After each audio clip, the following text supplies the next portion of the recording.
বিশ্বকাপে দুর্দান্ত প্রত্যাবর্তনে Spain Saudi আরবকে ৪-০ গোলে উড়িয়ে দিয়ে টুর্নামেন্টে নিজেদের শক্ত অবস্থান জানান দিল স্প্যানিশরা। হ্যালো ভিউয়ার্স, আপনাদেরকে স্বাগতম আমাদের চ্যানেলে। আজকের ভিডিওতে থাকছে স্পেন বনাম সৌদি আরবের পুরো ম্যাচ বিশ্লেষণ এবং ম্যাচের গুরুত্বপূর্ণ মুহূর্তগুলো। এবারে বিশ্বকাপের অন্যতম শিরোপা দাবিদার হিসেবে মাঠে নেমেছে স্পেন। তবে প্রথম ম্যাচে কেপ ভার্দের বিপক্ষে অপ্রত্যাশিত ড্র করে কিছুটা চাপে পড়ে যায় লা রোজারা। ফলে সৌদি আরবের বিপক্ষে ম্যাচটি ছিল তাদের জন্য অত্যন্ত অনেক গুরুত্বপূর্ণ। ম্যাচের শুরু থেকে আক্রমণাত্মক ফুটবল খেলতে থাকে স্পেন, আর মাত্র ১০ মিনিটে দলকে এগিয়ে নিয়ে দেন তরুণ তারকা লামিন ইয়ামাল। প্রথম একাদশে সুযোগ পেয়েই দুর্দান্ত এক গোল করে নিজের সামর্থ্য প্রমাণ দেন এই স্প্যানিশ বিস্ময় বালক। এরপর ম্যাচের ২১ ও ২৪তম মিনিটে পরপর ২ গোল করে মিকেল ওয়াইরসাবাল মাত্র ৩ মিনিটে ব্যবধানের জোড়া গোলে স্পেনকে ৩-০ ব্যবধানে এগিয়ে দেন তিনি।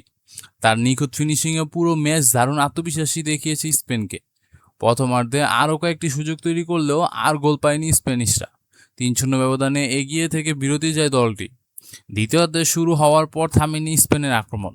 ম্যাচের ৪৯তম মিনিটে মার্ক কুকুরেলা বলি সৌদি গোলরক্ষক ঠেকাতে দুর্ভাগ্যজনকভাবে বলটি হাসান আল তাম্বারিকে শরীরে লেগে জালে ঢুকে যায়। আঘাতটি সেই গোলেই স্পেনের ব্যবধানে দাঁড়ায় ৪-০ গোলে। এরপর পুরো ম্যাচের বল দখল ও আক্রমণাত্মক আধিপত্য বজায় রাখেন স্পেন। যোগ করার সময় ফেরান তোরেস এবং একটি গোল করলেও ডিআর পরীক্ষা করে অফসাইডের কারণ হিসেবে সেটি বাতিল হয়ে যায়। ফলে শেষ পর্যন্ত ৪-০ গোলের বড় জয় নিয়ে মাঠ ছাড়েন স্পেন। এই জয়ের মাধ্যমে প্রথম ম্যাচের হতাশা কাটিয়ে আবারও শিরোপা লড়াইয়ে নিজেদের শক্ত অবস্থান তুলে ধরেছে তারা। অন্যদিকে সৌদি আরবের জন্য একটি ছিল হতাশার এক রাত। স্পেন আক্রমণাত্মক সামনে পুরো ম্যাচটি অসহায় দেখিয়েছিল দলটিকে। তাহলে দর্শক, আপনার মতে এবার বিশ্বকাপে স্পেন কতদূর যেতে পারবে?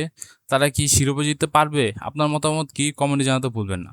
ভিডিওটি ভালো লাগে থাকলে লাইক দিন এবং যদি কোনো মন্তব্য থাকে তাহলে কমেন্ট করতে পারেন এই ভিডিওর নিচে। এই ছিল ভিডিওটি, দেখা হবে নতুন কোনো ভিডিওতে। সে পর্যন্ত ভালো থাকবেন। Take care. আল্লাহ হাফেজ।